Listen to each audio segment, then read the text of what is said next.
Tonight, pressure mounts on government to resume stalled Keta Sea defense project following storm surge that has left at least 1,000 people displaced. We're here from the Works and Housing Minister, who has announced tonight the government is now actively looking for funding to complete the project. His Excellency the President, you cannot say you have not heard me. Your Minister for Works and Housing made a promise that by the end of the year we will see the continuation of the sea defense. Why they are not here, I do not know. The Ministry of Works and Housing knows the sense of urgency for undertaking the second phase of the project. The ministry is currently actively working with the Ministry of Finance to raise the needed funding for the implementation of the second phase. We are live in the affected communities along the coast where residents are desperate for relief, with fears they may be cut off from the rest of the region.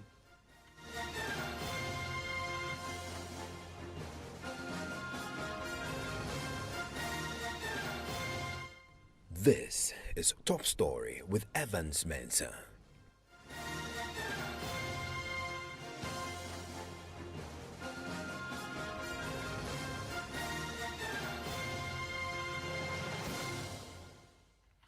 And Top Story is always brought to you by Vodafone. Together we can. Pressure is tonight mounting on government to urgently resume the stalled Keta Sea defense project following the devastating storm surge that left at least 1,000 people displaced. More than 24 hours after the waves from the Keta Sea swept through the communities, many are still without homes and are desperate for relief. MPs from the Volta region are now demanding action to avert a further disaster. The Works and Housing Ministry has in the last couple of hours been addressing a news conference at which the minister himself has been announcing government's push to find the money to complete the stalled sea defense project. We'll hear from him shortly, and the members of parliament who are visiting the affected communities tonight. But I want to go live now to the ground. My colleague Maxwell Obagba has been there all day, interacting with residents and assessing the situation. Maxwell joins us. I'm standing very close to it right now. It's low tide as compared to what residents experienced some hours ago. But although it's low tide now, the residents fear that this could change anytime, any day, because they tell me that yesterday when they went to sleep, it was low tide, but sometime around 1 a.m., they woke up to their rooms being flooded. In their optimism that this is going to stop and this is not going to continue. Evans. Some of them. Exactly, Evans. Well, many of them I've been speaking to talk about how essential social amenities in the community are gradually, and Amutinu is also on the verge of being submerged because right now, from where I'm standing, you can just walk 20 steps from the ocean line. The roads that passes through the community to Keta and other very important economic communities here are also gradually being deteriorated as a result of the perennial tidal flooding here, Evans. So, what's the fear exactly with the potential cutting off of the roads? Especially when the water have already receded. We saw yesterday that almost the sea has receded now. But what's the fear now that this could eventually, cut them off? Well, they told me that this is a perennial problem, and it keeps cities. The ocean was very, very, very far away from them. But now, because of the impact of climate change and all the other activities, the ocean, now they tell me that the school that I talked about earlier used to be very far away from the ocean. But all the buildings that served as a submerged underwater. We are pleading on the President of the Republic of Ghana, His Excellency Nana Addo Dankwa Akufo-Addo, that this has become a national threat. I say it is a national threat basically because when nothing is done, like the sea defense project that was stalled, if nothing is done to extend it from here to Aflao side and eventually affect the main road that connects Aflao to Accra. Now, let me tell you this. Aflao border is one of the highest revenue generation points to the Republic of Ghana. The nation is going to also lose. And so this is an emergency call that is impacting negatively unlively. Challenge with possibly this cutting off the communities affected from the rest of the country. And you've talked about schools now are also under threat because some of them are. And tell me that they now fear when they come to school because the structure, the Ambutinu MA basis solid waves, pounding the school building. You can see cracks in there. I've been speaking to one of the students who tells me about how this is distracting academic work. The distance between the sea is very far. By this time, the area then sometimes disturb our knowledge. We can't even learn. Oh, wait. So the ocean is causing a lot of distraction. It doesn't enter the classroom, but the way the sea comes closer to our classroom, that's time if it hits the wall, then it started. More than 24 hours since the devastation of this storm surge, the evening is upon us. Spend the night again in the open, possibly? Well, this afternoon when we visited some of the restaurants, they had to go to other places to spend the rest of the night after the experience, the ocean water coming to the rooms. They tell me that they only carpets and all other things that, got wet as a result of this tidal flooding. So what is happening now is this evening, I'm told, many of them I spoke to told me that they would have to go back to their friends and family and loved ones who were not affected by this. Maxwell, thank you very much. Thankfully, we can bring in the Municipal Chief Executive for Ketu South, who's been working with the NADMO, the National Disaster Management Organization, to bring some relief to the people there. Maxwell Logodo, thank you, sir, for your time on Top Story. Thank you so much, sir. What's the update on bringing relief and getting some relief to those affected? Yeah, thank you so much. Thank you for the opportunity. Good evening to your cherished listeners.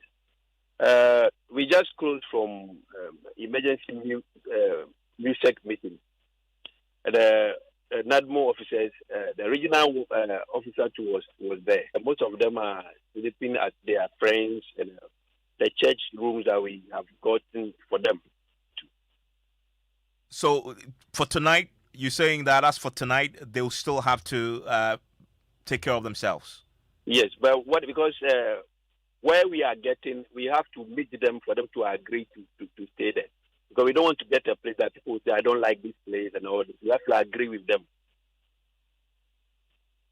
What about, for those, do we know that the numbers you're going to be dealing with?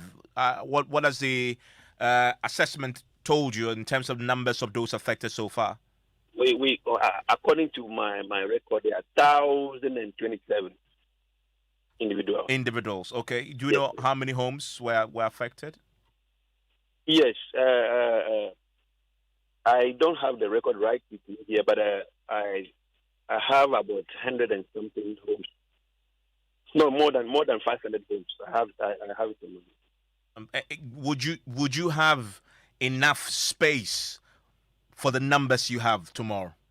Yes, we'll do everything possible because we are contacting some churches too that are even showing interest to help us get place for them temporarily. So churches, schools, all will be used for temporary shelter? Yes. Apart from there is a proposed site for everybody to be evacuated to that place. But there are a lot of service work we have to do. For instance, there is no electricity there. There is a water there, but we have to do a lot of extension. And the place as I was saying today, before you get to that place, you have to cross some small lagoon water. So we have to work on those things before we can temporarily move everybody there. Apart from the physical structures to house them in a temporary manner, you will need obviously beds, blankets. Do you have all that? Yes, NADMO is assuring us that we get those things as quickly as possible. Has NADMO already been on the ground with the relief items? No, they are not yet here with the relief items, but they were with me throughout. As we speak tonight, we've seen the waves. We've seen that the waves have receded somewhat. What did the residents tell us that this has been happening for a while? As the MC on the ground, what updates do you have on the sea defense the project that was supposed to be the long-term solution for this? I explained this earlier on that the Minister for Work and Housing came here personally, and as far as I know, they are doing everything possible for this project to be done. But it's not going to be just some few places. They have to do it up to the border side, because when it stops at a particular place, the rest of the places will also be affected. So it's going to be a very serious project, or the big project that they can even do with the Togolese counterparts. Because if they should end it at the border, the Togolese will also be affected seriously. That will even bring back the same repercussion to us again in Ghana. Thank you very much, sir. That's the MC for Ketu South there, talking about the plan for relief for the individuals. More than 1,000 people affected tonight. More than 500 homes have also been affected by the storm surge. Well, the members of parliament from the Volta region are now rallying to power pressure on government to complete the stalled Ketu Sea Defence project. The member of parliament for Ketu South, the constituency where the devastation has been most felt, Jifa Gomashi, has been speaking to my colleague Master Gwagba and demanding that the president and the sector minister keep the promise that they've made in the past to the people of the particular constituency. Not too long ago, I think it was in May, I did indicate, and I'm sure if you go into your archives, you'll find this, that the next time the sea strikes, it will take the road. We saw it only 3 days ago and 2 days ago. So I'm saying to His Excellency the President, you cannot say you have not heard me. Your Minister for Works and Housing came to the floor of Parliament and answered the question that I filed. He followed up with a visit to the community and made a promise that by the end of the year, we will see the continuation of the sea defense. So you must have heard about this. Why they're not here, I do not know. But I want to remind you, Your Excellency, that it costs more to do the road. It will cost a lot more to give us another school. And it will cost a lot more to provide for shelter for the people who are traumatized by the pounding of these waves. It is in our interest as a country to respond now. We should not wait any longer. What's happening is that the land between the sea, the road, and the next community is not as wide as we think. True. So once it starts hitting the road, we are about to get into that community as well. It will merge with the lagoon, and we are in trouble. I don't know how else to say this. There's a sea defense that is some distance away from where we are standing. I spoke to the MC earlier and was telling me that it looks like it is not even providing a solution for the people there, because the violent wave sometimes goes over, will go over the sea defense that they have there into some of the communities. If we continue, it won't. So let me assure the MC that if we continue with the defense, it will not affect it anymore. It's because that is the end of it. Yeah. That is the end of it, and that's why it's happening. Okay. If we continue, it will have a lot of room to operate. So let's not say that it's going over. So what? So we should leave it alone. We should leave it alone. This is the only other entry point into Ketu South. If you don't use the Accra Aflao main road, then this is your alternative. So if there's no alternative, should anything happen on the main road, what are we going to do? I mean, look, from Aflao to Ho, that road can take you about 3 hours because it's that bad. So let's not find excuses not to continue. We must continue this intervention. We have to fix it. And Honorable Asenso came and assured us that it will be done. So I don't even want to entertain that thought that because the end of it is exposing the people to what is happening, then we should fold our arms and throw it up, our hands up in despair? So that's the MP for Katy South there. Well, just shortly after she's made that demand, the sector minister, the Works and Housing minister, addressed a news conference on that unfolding situation in the Katy South municipality. And Francis Nsubuachi was clear. The government is committed to completing the sea defense project, and currently he is working with the finance ministry to find the funding that will make sure that that project resumes and is completed. Listen. The Ministry of Works and Housing knows the sense of urgency for undertaking the second phase of the project to protect Adina, Agavaji, Salakupe, and Amichuni communities and others to the east of Blekuso. To this end, the ministry has commenced urgent steps to implement the second phase of the project. The ministry has finalized the evaluation of the relevant proposals to start works under the second phase of the project. It is important to note that in April 2021, a technical team from the Hydrological Services Department of the ministry, upon my directive, traveled to the affected communities to engage the municipal chief executive and some community leaders on the matter of the implementation of the second phase. I also had the opportunity to lead a technical team to visit those communities to have a first-hand understanding of the matter and the situation on ground. It is envisaged that the completion of the works envisaged under the second phase of the project will cover a minimum coastal stretch of 8,000 meters, that is 8 kilometers. And this will surely ensure the total protection of the people of Agavaji, Salakope, Amuchuni, Adina communities and other affected communities within the constituency that continue to bear the brunt of these occasional disasters. The scope of works under the second phase of Blekuso Coastal Protection Project entails the construction of 37 armor rock drawings with land reclamation to protect 8 kilometers of coastal stretch.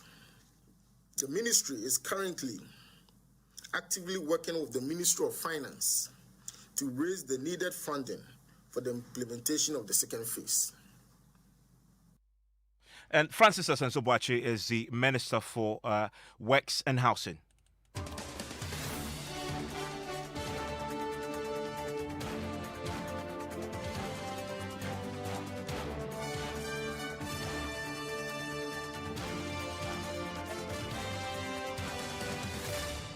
I want to bring in now the chairman of the Volta MPs Caucus and member of the Works and Housing Committee in Parliament, Emmanuel Bedra, who himself is on the ground tonight as we speak. Mr. Bedra, thank you for your time here on Top Story. Thank you very much, Evans, and good evening to your cherished listeners. We just had the minister there commit to resuming the project and completing it. It says he's working with the finance minister to find the resources to make this happen. Reassuring?